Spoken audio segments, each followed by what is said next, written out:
My name is Theophile Bourgeois. I'm a tattoo artist, musician, and a native son of Southeast Louisiana. I'm inspired by the world around me and driven by an insatiable curiosity for life's potential.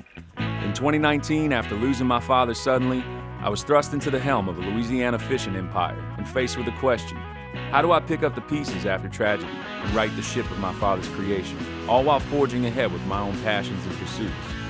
This is the crossroads of my life, where my art, music, and the land I call home converge. Join me in my quest for a life most lived as we celebrate those bold enough to celebrate themselves. This is Renegade.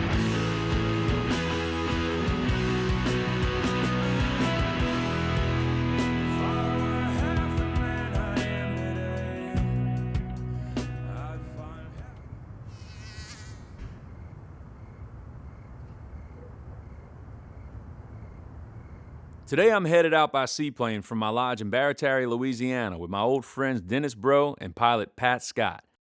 We're off to wade fish the Chandelier Islands in search of one of the most sought-after game fish in Louisiana, the speckled trout. And once our arms are sufficiently tired out, we'll draw inspiration from the fish for a tattoo on Pat. In art, you're only as good as your reference, so I figured I'd do this right and go straight to the source. And while we're at it, we might fry up one or two. Dennis is one of my oldest friends and biggest allies in the outdoor world since my dad's passing, so I wanted to take him on a trip to show appreciation.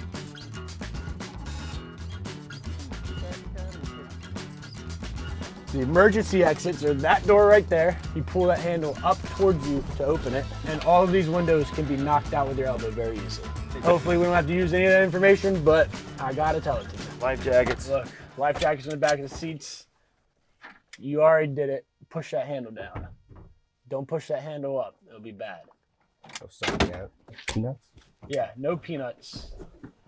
So now that we've been briefed on the in-flight safety protocol, we take to the skies for the brief and beautiful flight over the Southeast Louisiana wetlands, where towers of industry meet the seemingly untouched majesty of the wild.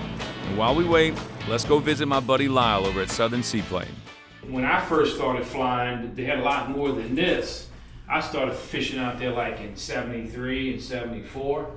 Dude, I didn't even know how to fish. I didn't even know what a trout was. The state of Louisiana used to own those islands. Well, we made a mistake and we gave Chandelier to the U.S. government. I think the state has more passion to keep the islands dead than our U.S. government. That's what Teddy Roosevelt used to do his vacation. There's pictures of him in some of the archives of him doing that, and he was the one that made those wildlife refuges. Right. Yeah. But there's very few places in the U.S. that you're going to do this kind of wade fishing. Yeah. We're blessed. We are blessed with this. I'd like to give my aviation consigliere to just drop me directly into the school. Not only am I going to drop you a pin, I'm going to drop you on the pin, bro. That's right.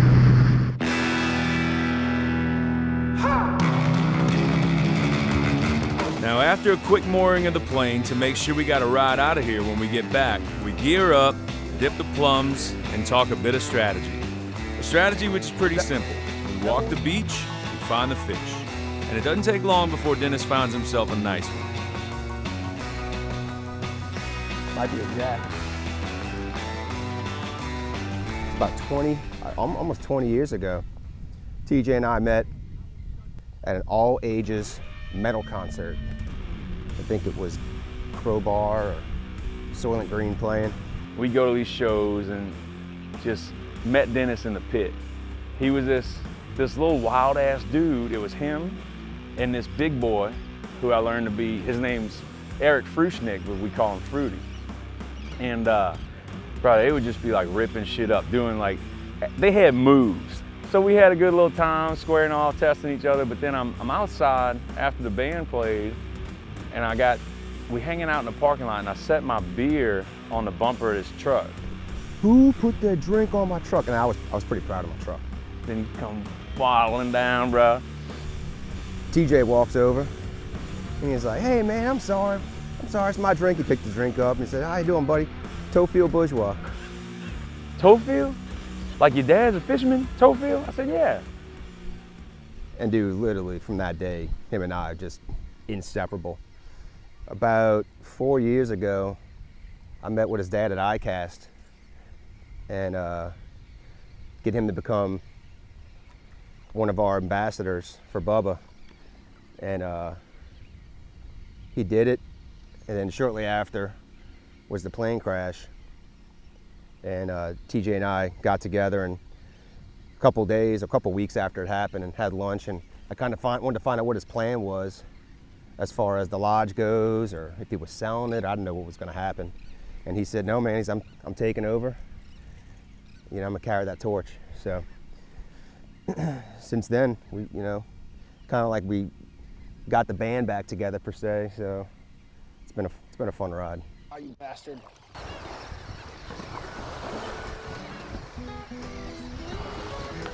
That's such a goofy looking fish, man. It's the Jack Crevalle. The sport fish, we don't eat them. There he goes. Off to break someone else's line.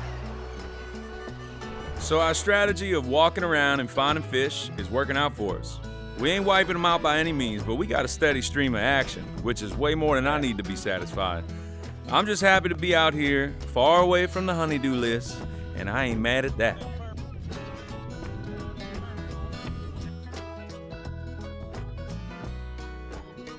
I was working with my dad and my brother at the time, Southern Seaplane, and I was running a shop over there, and I broke off from them, and Theophile had an airplane that my brother had sold him. He said, man, you have an airplane? I said, yeah, I got an airplane. He said, you want to do some fishing? I said, yeah, I'll make some trips for you. I said, no problem, you know. We started hitting these islands, and everything that I did over the years out here, and with the knowledge that he had, because that guy could fish, he could catch fish anyway, figure them out. And it's been really great, you know. So that's how me and him got started together, and we had a pretty good bond between us. Got to be real good friends, and you know, it's good to see that these people are carrying this on, you know. I'm kind of getting to the end of what I'm doing, but I still love doing it. I'm gonna do it as long as I can, you know. So it's been a good fit, and I think you know, after the storms and everything passed through and everything kind of calmed down, TJ's getting his head back together, and you know, took this big project on, was kind of thrown in his lap. He's got the drive that his dad had, and he's got a vision, and that's all it takes, you know. You just got to get there and make it happen. All right, let me get another fish for the stringer. Mullet taps sound like it could be a good deer camp song, like something sexual about a mullet tap. Like this one. This fella here. I think the missus caught that one, man. But you see in the head, you see that blue and purple all in there? That's what we're looking for in that tattoo. Just take that and run with it, really. Pretty fish. Pat came in through Lane, was working with Lane when my dad was still around. He was just a young buck, still working to get his pilot's license. Like, he was still in class. He's since now this week actually getting his check ride to be the dude running our trips, running our operations. So our main pilot. So I watched him go from, he's a pretty young guy. I think he just turned 27. Young whippersnapper, bruh. But good kid, like gives faith. Like, I'm not that old, but I'm a generation, we're good, like 10 years older than him. And you know, you always look down on the next generation like, damn, we're losing something with each generation. I think we get more watered down and less tough, I think. And I think Lane put it in a good way. Said what he lacks in talent, he makes up for in try. And I always thought that was so accurate, because dude's been just now like a little brother, you know? And to see him go from working to get where he's at and now to achieve that goal and to have him with us, and it's cool. So it's a great operation to work for, great people. I got zero complaints. I can't imagine a better boss in the world, man. Now that the ass kissing's over with, let's talk some trash. Heavy, loaded with trout. Get a good shot of Pat hauling that load up. I've learned in my life that the spoils of victory are short-lived, so it's best to gloat while you're still on top. The second time I lost that son of a bitch. Case in point. You stringer?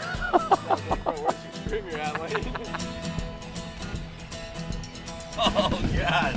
That's what you're gonna look like after swimming in Bayou St. John, bro. Get that thing away from me. Look at this thing. Now it's time to pack it all in, but not before we take some pictures with this stringer of trout. I'll even let Pat hold him up, even though he only caught one stanky zombie-looking thing. I want that one. All right, that's the one with the spots. That one. Yeah. See the purples and the blue? Like, that's the stuff, man. Which one's got the yellowest mouth? That's the one I want. That's it. That's it. That's the big stanker. That's Call the me whooper Yellow Mouth snapper. Pat. I'm gonna channel energy in this fish real quick. Oh yeah. I can feel it. Osmosis. I can feel it. I can feel it in my thumbs, boy. Gonna guide my finger. That's cool, man. Right from nature, we just come out.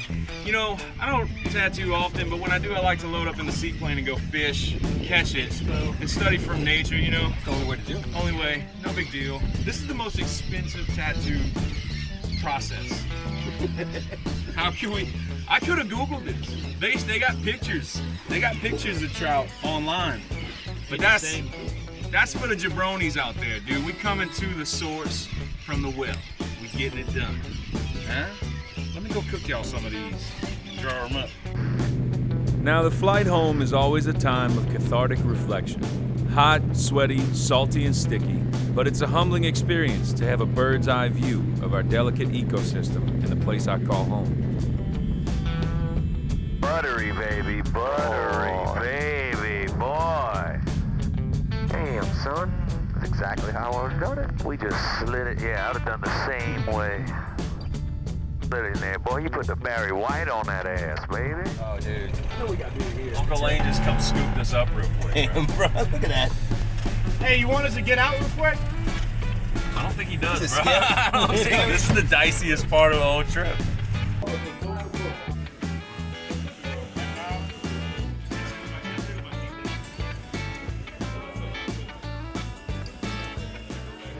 Really want to get the anatomy, you know, and just kind of look at the little subtle makeup, like what makes that trout a trout? What make me tap mine?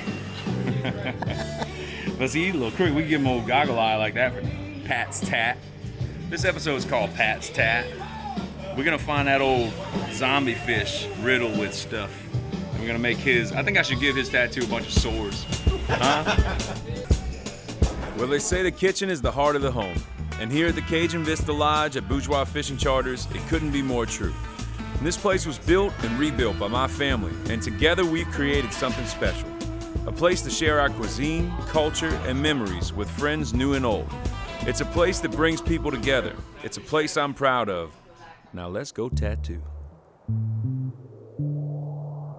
Welcome to the Tattoo Chateau, where I make all your little tat-a-tat dreams come true. Tattooing is a thing that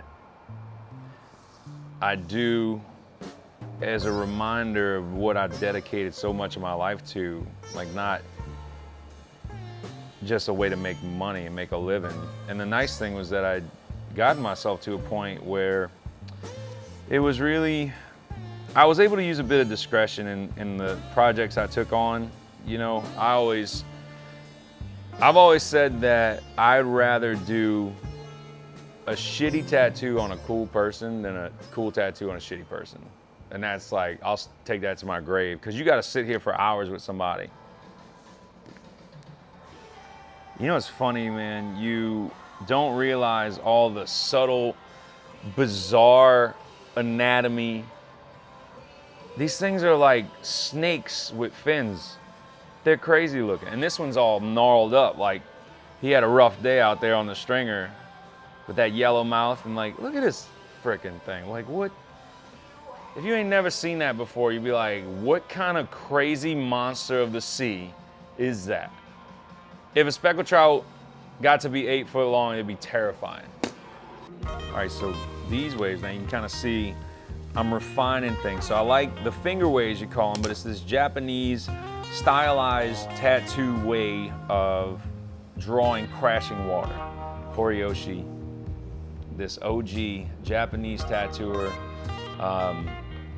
It's been so long since I read through any of this book, but he's actually still alive. One of my biggest investments in tattooing is books, reference material.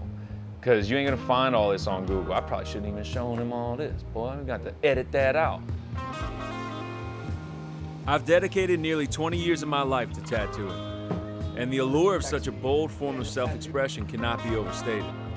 While I may not get to tattoo as much as I used to, part of this project is for me to allow space back into my life for the craft I've loved for so long. I owe tattooing everything, and she owes me nothing.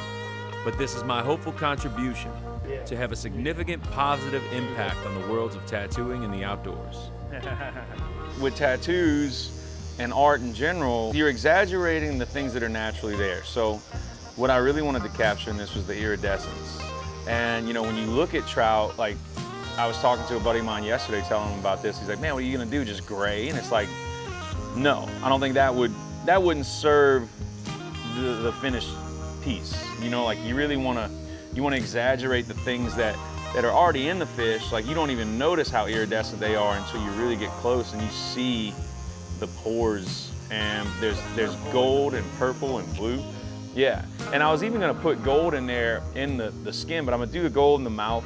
You know, I didn't want to get too carried away with color in the fish and make it look like a color bomb. Because there's like a fine line between, like this is very traditionally approached. I want it to be vibrant, but I don't want it to look like I said, a color bomb, to where it's like a Lisa Frank painting. Some tattooers have that style. I'm trying to go vibrant, but still like 1 foot in vibrant exaggeration and the other foot grounded in reality, you know? It's always from reality. The chartreuse.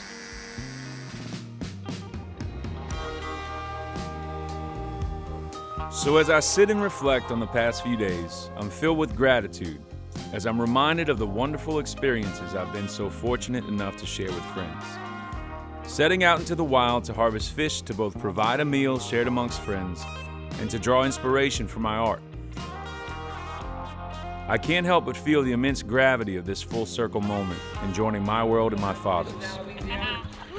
Beautiful. All right, guys, you can take a break. Good job. So there you go, guys. That is the limit of redfish, speckled trout, a few redfish mixed up in there, but down here, Chandler. Just a few short years ago, I could have never guessed where I would be today, standing in the place where a giant once stood. Every day, my father shared his vision for cultural preservation and the CAJUN way of life.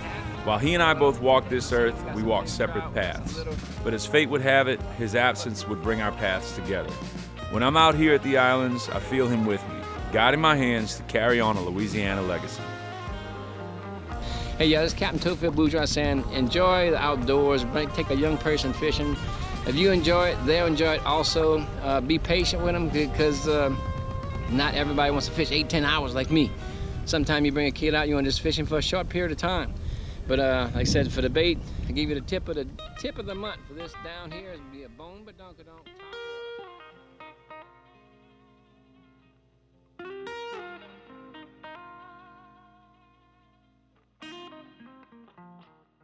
So you know what we say to that?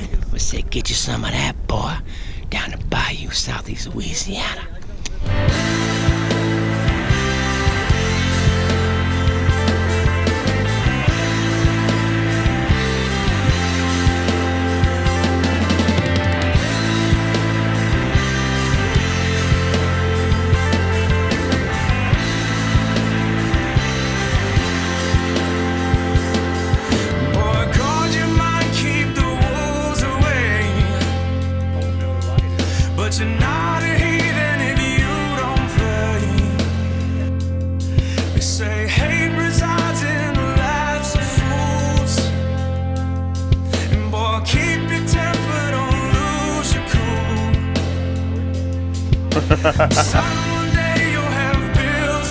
Scratch that tag. Oh, he did. Fishing islands, they didn't know. We didn't have a whole lot equipment like wading pools, you know, all this parachute clothes that dries real fast, this wading equipment. We had none of that. You made your own stuff. They called him Captain Crunch in this article. And look at him. He went through this stage of yellow head to toe, yellow Crocs, just SpongeBob. That was his jam. I asked my dad why he was obsessed with yellow. And he said, my papa painted all his tools yellow, so he knew what tools were his if somebody tried to take his tools. So he went through this whole, the plains yellow, which I love, but the yellow Crocs. What is this, bro? You want to see something ridiculous? Look at this. We were trying to like capture some real profound father-son moment, apparently. Like, I could see my mom behind the camera. Put your hand on his shoulder like he's saying something really, really important. Like you love each other. So this is like probably August, going down Fish the Passes for bull reds.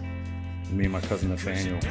And yeah, we just sink crack crab in these holes and fight these basses for 45 minutes.